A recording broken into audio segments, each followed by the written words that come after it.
Welcome you all in Commerce Caliber. Through this video, we will learn how to prepare comparative income statement. So in this problem, we are given the data of 2012 and 2013. जैसे कि हमने sales और sales return इकट्ठी ले लिए कि sales हैं 12 की 60,30,000 और उसमें से 30,000 जो है वो रिटर्न है, और इसी तरह ही 2013 की उसमें वो 95,000 सेल्स रिटर्न है। ओपनिंग स्टॉक है 15 लाख और इस साल का 21 lakh opening stock. Closing stock है 21 लाख एंड 24 लाख। परचेजेज हैं 42 लाख 18,000 जिसमें से 18 लाख रिटर्न है और इस साल की 34,000 रिटर्न है। ऑफिस एक्सपेंसेस ही हैं, सेलिंग है, जनरल एक्सपेंसेस है, इनकम फ्रॉम इन्वेस्टमेंट है, एक साल की दी हुई है। Sale on profit on sale of fixed assets एक साल का, loss on sale of fixed assets एक साल का दिया हुआ है। तो प्रोविज़न फॉर टैक्सेशन है कि 50% के हिसाब से हमें जो टैक्स की प्रोविज़न करनी है। So how we will prepare comparative income statement for the year ending 2012 and 2013. So I hope you must have noted down the figures given. So now how to prepare comparative statement of income for the year ending 2012 and 2013. So first इसमें जो point आता है that is revenue from operations. कोई भी जो business undertaking है उसका जो बेसिक रेवेन्यू का सोर्स है दैट इज़ सेल्स। बट जब भी हम सेल्स देखते हैं तो हमें ये चेक करना होता है कि सेल्स नेट होनी चाहिए।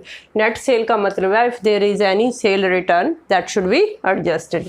सो in this problem we are given sales 60,30,000 जिसमें से 30,000 की रिटर्न है। सो टोटल सेल्स है जो नेट आ जाती हैं वो 60 लाख आ गया। और इसी तरह ही जो 2013 की है उसमें हमें सेल्स रिटर्न 95,000 दिया हुआ है, और अगर हम नेट सेल्स निकालते हैं तो इट कम्स 78 लाख। अब जो इसका डिफरेंस है that overall difference is of 18 lakh. अब जब इसको परसेंटेज टर्म में लेते हैं तो 18 divided by 60 multiply by 100 so it comes 30%। क्योंकि जब भी हम कंपैरेटिव स्टेटमेंट बनाते हैं तो जो प्रीवियस ईयर है उसको हम बेस मानते हैं और सभी कैलकुलेशन उसके बेस पे की जाती है। और दूसरा जो इनकम का जो और भी सोर्सेज हो सकते हैं सेल्स के अलावा, सो इस प्रॉब्लम में हमें दिया हुआ income from investments. So income from investment है 1,20,000 और उसी साल में दिया हुआ कि कंपनी ने कोई फिक्स्ड एसेट बेची जिस पे उनको 20,000 का लॉस हुआ। सो लॉस जो है वो हमें एडजस्ट करना पड़ेगा। सो ये आ जाता 1 लाख।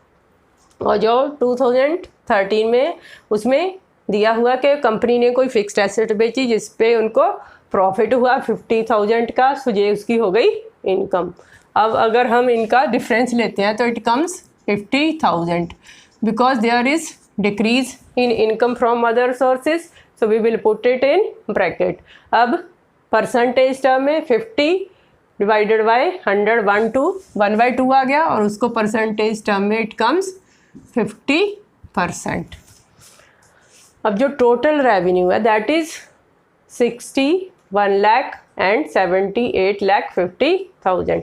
अब जो दोनों का डिफरेंस है अगर आप देखोगे तो इट कम्स 17,50,000। अब इसी तरह ही परसेंटेज टर्म में this divided by 61 lakh so it comes, वही वो पेज कितने गया, रोक अरे थे पेज के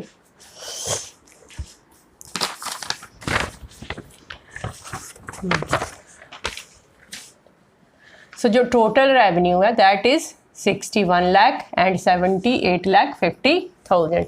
दोनों का जो डिफरेंस है दैट इज़ 17,50,000 और परसेंटेज टर्म में this divided by 61 lakh so it comes out to be 28.69%। सो ये तो हो गया टोटल रेवेन्यू। अब जो कंपनी के खर्चे हैं, किसी भी कंपनी के जो मेन खर्चे हैं वो उसका होता है कॉस्ट ऑफ मटेरियल कंज्यूम्ड। सो इस प्रॉब्लम में हमें कॉस्ट ऑफ मटेरियल कंज्यूम्ड जो है वो उसमें उसका फॉर्मूला है opening stock plus purchases minus purchase return minus closing stock. So 2012 में अगर आप चेक करोगे तो देखोगे ओपनिंग स्टॉक है 15 लाख का और जो परचेजेस है वो 42,000 लाख 18,000 है, जिसमें से ये रिटर्न है और 21 लाख क्या है क्लोजिंग स्टॉक। इज ओवरऑल ये आ जाता है 36 लाख और इसी तरह 13 का ये आ जाता है 55 लाख। अब दोनों का जो डिफरेंस है दैट इज 19 लाख। और इसी तरह अब अगर हम इसकी परसेंटेज निकालते हैं तो इट कम्स 52.78%। अब जो एक्सपेंसेस है हमने दो एक्सपेंसेस को क्लब कर दिया, office expenses and general expenses. So जो इसमें 3,50,000 से बढ़ के 3,95,000 होते हैं। सो डिफरेंस इज ऑफ 45,000 और परसेंटेज में इट कम्स 12.86%। जो सेलिंग एक्सपेंसेस है 2012 में 3 लाख के थे जो कम होके 2,85,000 आ जाता है। So difference is of 15,000। इसी तरह जो परसेंटेज में ये आ जाता है 0.5%। तो we will put it in bracket. Then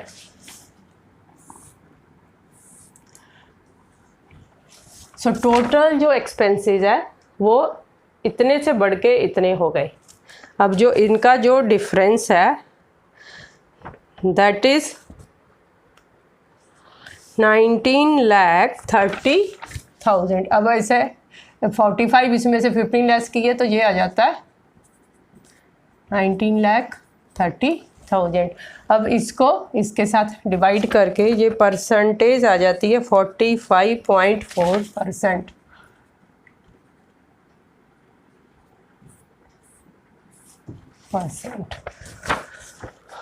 अब हमें निकालना है प्रॉफिट। सो प्रॉफिट क्या is equal to total revenue minus total expenses. So जब हम 61 लाख में से ये 42,50,000 लेस किया तो हमारे पास आ जाता है 18,50,000। इसी तरह इसमें से इस फिगर को जब हम लेस कर देते हैं तो इट कम्स 16,70,000। अब जो दोनों का डिफरेंस है इसमें जो हमारा जो टोटल प्रॉफिट है दैट इज रिड्यूसिंग। सो ये आ जाता है 1,80,000 से जो कंपनी का जो प्रॉफिट बिफोर टैक्स है वो कम हो गया और परसेंटेज टर्म में इट कम 7.33%। क्योंकि ये रिड्यूस हो रहा है तो इसलिए we will put it in bracket. अब जो टैक्स का रेट है दैट इज़ 50%। सो जो हाफ का प्रॉफिट है वो टैक्स में एडजस्ट का हो जाता है तो ये इसमें 50% जो लेस करके ये आ जाता है इसका 50% 9,25,000 और इसका 8,35,000। अब इसमें भी डिक्रीज आ रहा है तो this decrease is of 90,000। So percentage term में ये डिक्रीज है 9.75%। तो अब जो प्रॉफिट आफ्टर टैक्स है इसमें से लेस करेंगे तो इतना आएगा, इसमें लेस किया 8,35,000। दोनों का डिफरेंस जो है वो 90,000 और परसेंटेज में भी it will be 9.75%. So this is how we can prepare comparative profit and loss account of a company from the figures given. Thank you very much.